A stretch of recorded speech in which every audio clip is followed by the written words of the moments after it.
क्या आपको पता है कि अगर दो SC/ST जो है समाज के लोग आपस में भिड़ जाएं, झगड़ा करें, क्या उनके ऊपर SC/ST एक्ट लागू हो सकता है? ये बहुत बड़ा प्रश्न है।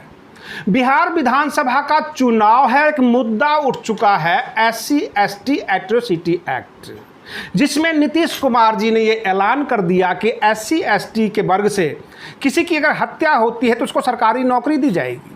उन्होंने योजना बनाने के लिए अपने अधिकारियों से कह दिया और तब से ये बवाल शुरू हो गया है। और आपके लिए ये जानना जरूरी है कि SC/ST एक्ट क्या SC/ST समाज पर भी लागू हो सकता है? ये जानना बहुत जरूरी है। क्या आप इसे केवल हथियार समझते हैं अथवा सुरक्षा की ढाल? दोनों विषय अलग अलग है, दोनों को समझना जरूरी है। मैं RD भारती और आप देख रहे हैं बिहारी सुल्तान। बिहारी सुल्तान आपको एक बहुत बड़ा खुलासा करने वाली है। कई बार आप सोचते होंगे कि जो न्यायपालिका में जज बैठे हुए हैं वो मनुवादी हैं, वो तरह तरह के फैसला करते हैं, SC/ST के खिलाफ फैसला करते हैं।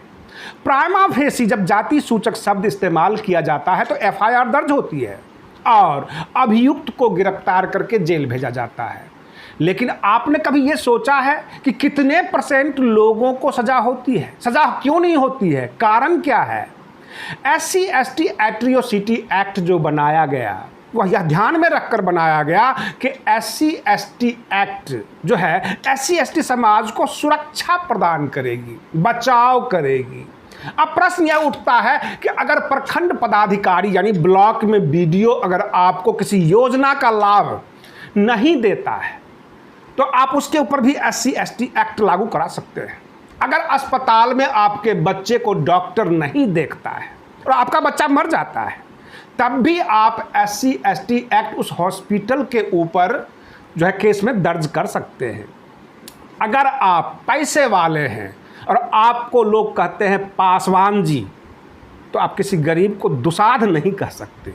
आपके ऊपर भी SC/ST एक्ट लागू हो सकता है, क्योंकि कमजोर के बचाव का यह ढाल है, यह हथियार नहीं जो सामान्य वर्ग के ऊपर आप जो है मुकदमा दर्ज करा देंगे। अगर ये पता लग जाता है कोर्ट में कि आपने इसको हथियार के रूप में इस्तेमाल किया है, आपका इससे कोई नुकसान नहीं हुआ है, तो आपके ऊपर उल्टा मुकदमा शुरू हो जाता है। जैसे कि आप किसी को जाति शब्द सूचक जो है जाति सूचक शब्द बोलते हैं और उससे अगर वो आत्महत्या कर ले गलानी से, अगर आप सामान्य वर्ग से हैं, आपके खेतों में कोई शेड्यूल कास्ट शेड्यूल ट्राइब समाज का बच्चा जाता है, आप मारते पीटते हैं, बार बार जाता है, बार बार मारते पीटते हैं, यानी आप उसको नुकसान पहुंचा रहे हैं, तो उसके लिए ये ढाल है कि वो SC/ST एक्ट के तहत आपके ऊपर मुकदमा दर्ज करा दे। और ये शेड्यूल कास्ट शेड्यूल ट्राइब समाज के लिए एक बचाव का रास्ता है, एक बचाव का तरीका है। लेकिन आपके समाज के नेता और हमारे समाज के बहुत सारे मूर्ख लोग इस एक्ट के विरुद्ध ये समझाते हैं कि तुम्हारा जो है हथियार है, तुम मुकदमा कर सकते हो सामान्य वर्ग के ऊपर, और आप भी गलतफहमी के शिकार हो जाते हैं। जब नीतीश कुमार जी के सामने बार बार हमले किए जा रहे थे कि आपने जो है हत्या के ऊपर नौकरियों का ऐलान किया, आप प्रलोभन दे रहे हैं, तो उनके जो मंत्री हैं अशोक चौधरी जी, उन्होंने साफ साफ कहा कि SC/ST एट्रोसिटी एक्ट पहले आप पढ़ लीजिए, पूरा व्याख्या समझ लीजिए। ये बहुजन समाज के जो शेड्यूल कास्ट शेड्यूल ट्राइब्स के लोग हैं उनकी सुरक्षा का कानून है। और सुरक्षा हम कैसे देंगे? रोजगार देकर, आवास देकर, व्यवस्था देकर, ताकि उस समाज को कोई नुकसान ना पहुंचाए। आप तो आरक्षण को भी नौकरी का हथियार समझ लेते हैं। आप SC/ST एक्ट को भी सामान्य वर्ग के खिलाफ एक हथियार समझते हैं, जो कि हथियार नहीं बल्कि ढाल है, सुरक्षा का ढाल। जब भी SC/ST एक्ट का मुकदमा होता है तो मुकदमा में FIR होती है, जांच रिपोर्ट शुरू होती है, कोर्ट को सुपुर्द कर दिया जाता है। जब ट्रायल शुरू होता है, दोनों पक्ष के एडवोकेट्स खड़े होते हैं, तो एक एक शब्द की व्याख्या होती है कि कहाँ से नुकसान हुआ, कहाँ से सुरक्षा में सेंध लगी है, यानी शेड्यूल कास्ट शेड्यूल ट्राइब्स समाज के सुरक्षा में कहाँ कहाँ से नुकसान हुआ है, वहाँ सारा प्रक्रिया को देखते हुए लास्ट में जो आरोपी वर्ग है वो अक्सर बरी हो जाता है, अक्सर एक्विटल कर दिया जाता है। इसका मुख्य कारण यह है कि आप यह नहीं देखने लग जाते कि कम से कम यह तो देख लें कि कहाँ कहाँ से हमें सुरक्षा के ऊपर जो है हमला किया गया है।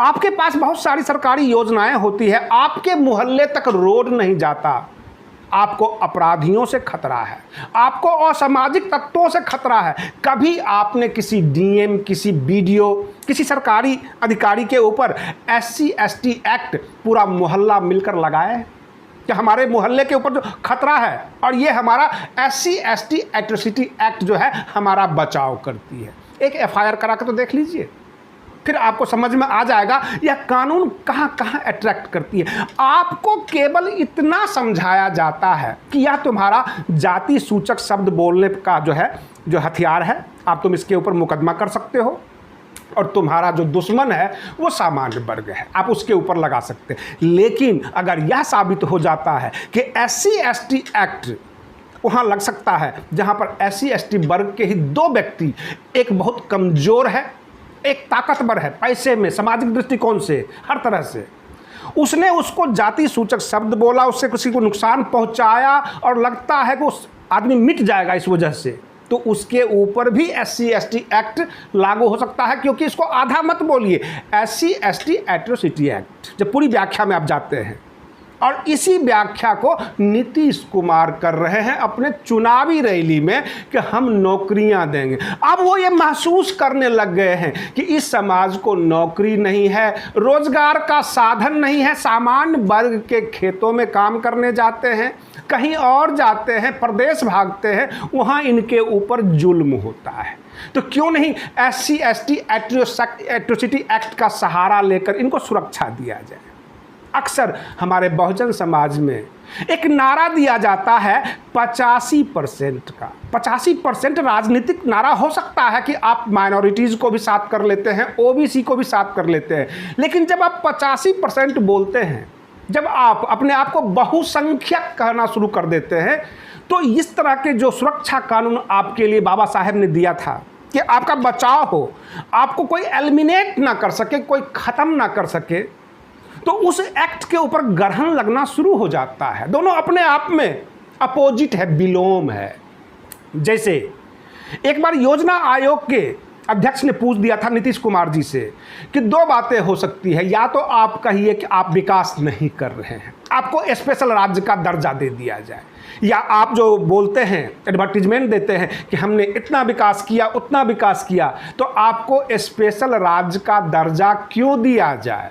और यही सवाल आपके साथ भी लोग कर देंगे, कोर्ट में किए जाते हैं ऐसे सवाल कि जब आप बहुसंख्यक हैं, आप सत्ता में आ सकते हैं, आपके पास सत्ता की चाबी है, आप कहते हैं 85%, तो SC ST एट्रोसिटी एक्ट की क्या ज़रूरत है? आपको कानूनी सुरक्षा, कानूनी ढाल क्यों देना चाहिए?